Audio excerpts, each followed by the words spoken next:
Nah, eh, Om Swastiastu. Om Swastiastu. Kami dari kelompok Om Swastiastu. 5 ingin mempresentasikan kajian mendalami karakteristik and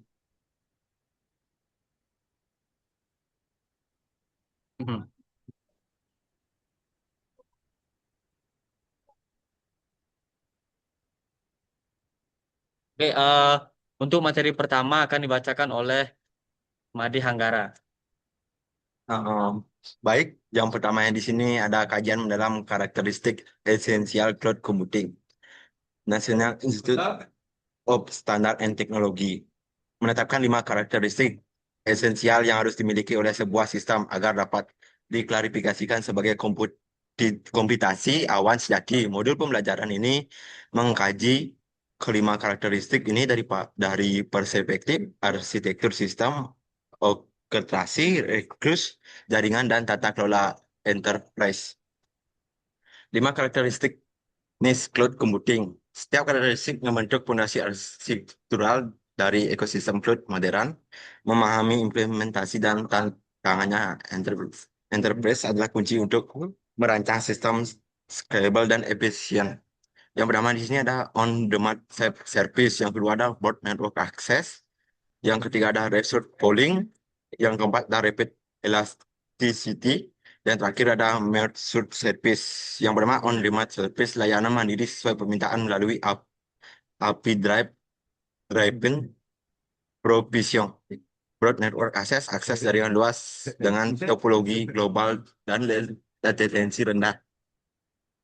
Request pooling, penggabungan sumber daya dengan multi-tenant dan abstraksi perangkat keras. Yang keempat ada rapid elastisitas, cepat untuk skala keluar dan ke dalam secara otomatis. Message service, layanan terukur dengan sistem telemetri dan model pay per use.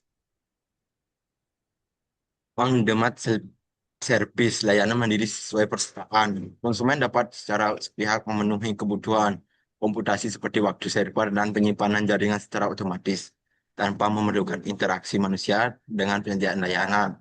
Karakteristik ini mengubah paradigma operasional IT dari tiket base menjadi API Drive. Implementasi arsitektural infrastruktur as code. Yang kedua ada RESTful API dan gRPC. Yang ketiga ada IAM dan RBC AC. Yang ke yang terakhir portal web sebagai UI layer yang memanggil API. Eh, Baik, yang selanjutnya ini ada board network access, bakal dilanjutkan sama Ide Bagus Hadi Arta Yoga.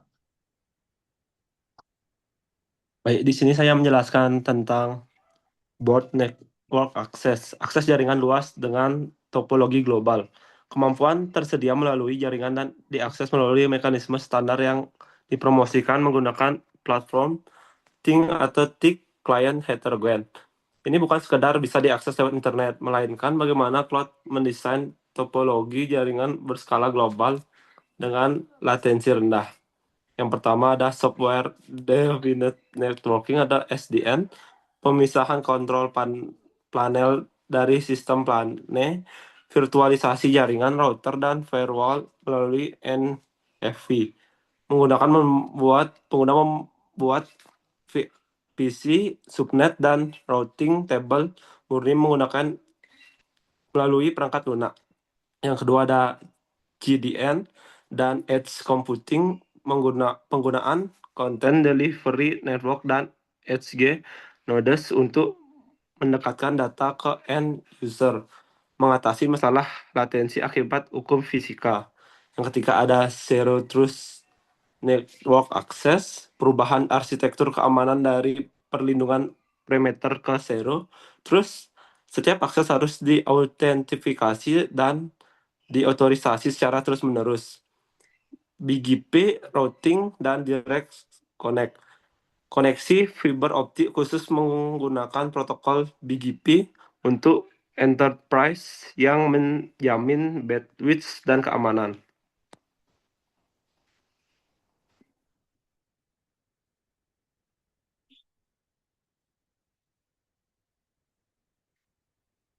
kajian mendalam karakteristik esensial cloud computing. National Institute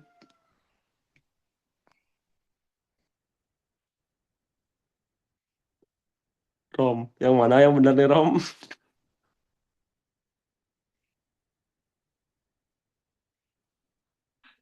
Dari sini nih.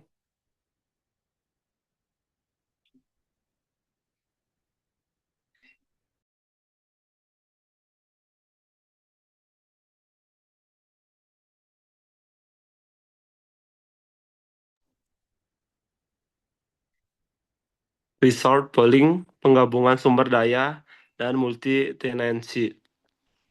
Fondasi ekonomi cloud, sumber daya komputasi penyedia disatukan untuk melayani banyak konsumen menggunakan model multi-tenan dengan sumber daya fisik dan virtual yang berbeda secara dinamis ditetapkan untuk ditugaskan kembali sesuai permintaan. Abstraksi compute, hypervisor, KVM, SAN membagi satu server fisik menjadi puluhan VM. Containerization atau Docker dan Kubernetes melakukan polling di tingkat OS menggunakan Krops dan namespace di Linux. Yang kedua ada abstraksi store, Store Area Network atau SAN diabstraksikan menjadi blocks atau EBS, file EFS atau object storage untuk fleksibilitas maksimal. Noise Neckborn Problem, tantangan isolasi perangkat keras ketika satu tenan menggunakan CPU atau I atau O disk 100% dan mempengaruhi VM tetangganya. Solusi AWS Nitro System dengan chip khusus. Yang keempat ada locality dan compliance. Resource pooling diatur melalui availability zones dan region untuk kepatuhan regulasi seperti GDPR.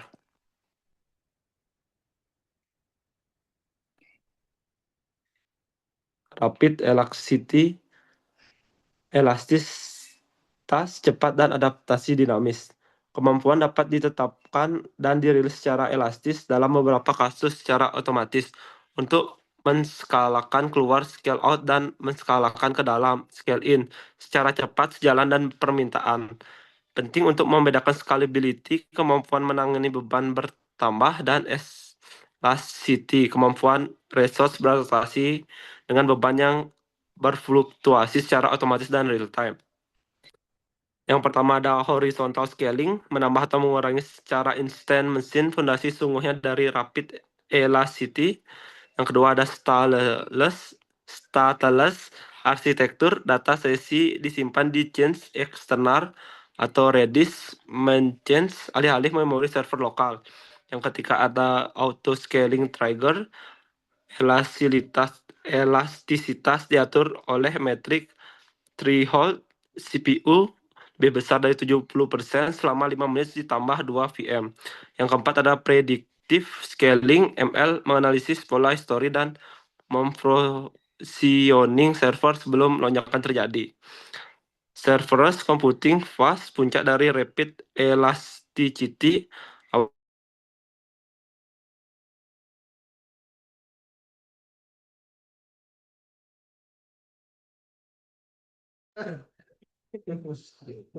Selanjutnya akan dilanjutkan oleh saya sendiri. Di sini ada measure service, layanan terukur dan pay per use, mekanisme pay as you go, sistem cloud mengontrol dan mengoptimalkan penggunaan sumber daya secara otomatis dengan memanfaatkan kemampuan pengukuran pada tingkat abstraksi yang sesuai dengan jenis layanan atau penyimpanan pemrosesan bandwidth akun pengguna aktif. Terus ada implementasi enterprise, di baliknya terdapat sistem telemetri yang sangat masif dengan agen metrik di sistem level hypervisor dan jaringan. Ada telemetri dan observability, yaitu cloud provider memasang agen metrik di setiap level. Pengguna dapat memasang Prometheus, AWS, CloudWatch, atau Datadog itu memonitor metrik custom di tingkat aplikasi. Yang kedua ada FinOps atau Financial Operation, yaitu praktik manajemen keuangan untuk memastikan nilai maksimal karena resource mudah dibuat, biaya bisa meroket atau cloud puas. FinOps berfokus pada fasibilitas biaya dan optimalisasi. Yang ketiga ada chargeback dan showback. Chargeback yaitu Departemen IT menagih biaya nyata berdasarkan konsumsi dengan resource tagging. Atau showback menunjukkan bukti tagihan untuk kesadaran biaya tanpa pemotongan anggaran.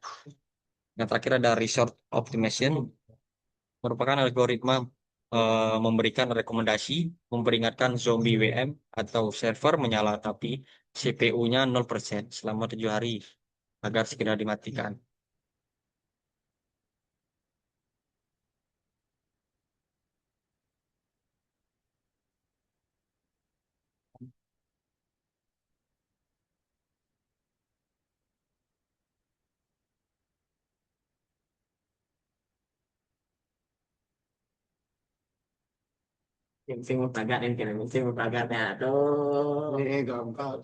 Lalu ada tantangan implementasi enterprise. Implementasi karakteristik cloud di lingkungan enterprise menimbulkan tantangan kompleks yang memerlukan strategi data kelola yang matang dan berkelanjutan. Di sini ada 4. Yang pertama adalah Shadow IT Governance, merupakan on-demand provisioning tanpa kontrol dapat menyebabkan departemen membuat resource cloud tanpa pengetahuan tim IT pusat, mengakibatkan celah keamanan dan pembengkakan biaya yang signifikan. Lalu ada noisy network problem. Isolasi perangkat keras yang ketat diperlukan ketika satu tenan menggunakan CPU atau IO disk 100% dan mempengaruhi kinerja VM tetangganya di server fisik yang sama. Lalu ada compliance dan data locality. Konsumen umumnya tidak tahu di mana tepatnya data mereka berada. Kepatuhan regulasi seperti GDPR mengharuskan resource polling diatur melalui availability zones dan regions. Dan terakhir ada cloud was dan cost management. Measure service memungkinkan FinOps untuk fleksibilitas biaya, alokasi anggaran, dan optimalisasi atau pengawasan. Biaya bisa meroket dengan zombie WM dan resort ide lainnya. Lalu ada akhir kesimpulan, 5 karakteristik cloud computing membentuk fondasi arsitektural dan dari ekosistem cloud modern. Memahami implementasi dan tantangannya di tingkat enterprise adalah kunci untuk merancang sistem yang scalable, aman, dan efisien secara biaya. Ada 5 karakteristik esensial. Fondasi klasifikasi sistem cloud menurut NIST. Ada 3 dimensi arsitektur, compute, network, dan storage yang terintegrasi. 100% uptime target, SLA, dan ketersediaan sistem yang tinggi. Cloud computing bukan hanya tentang teknologi, tetapi tentang transformasi paradigma operasional IT dari tiket base ke API driven dengan tata kelola yang matang. Mungkin itu saja yang dapat kita presentasikan. Bila ada salah kata, kita mohon maaf. Terima kasih. Dan mengucapkan Om Santi Santi Santi Om. Om Santi Santi Santi Om. Boleh.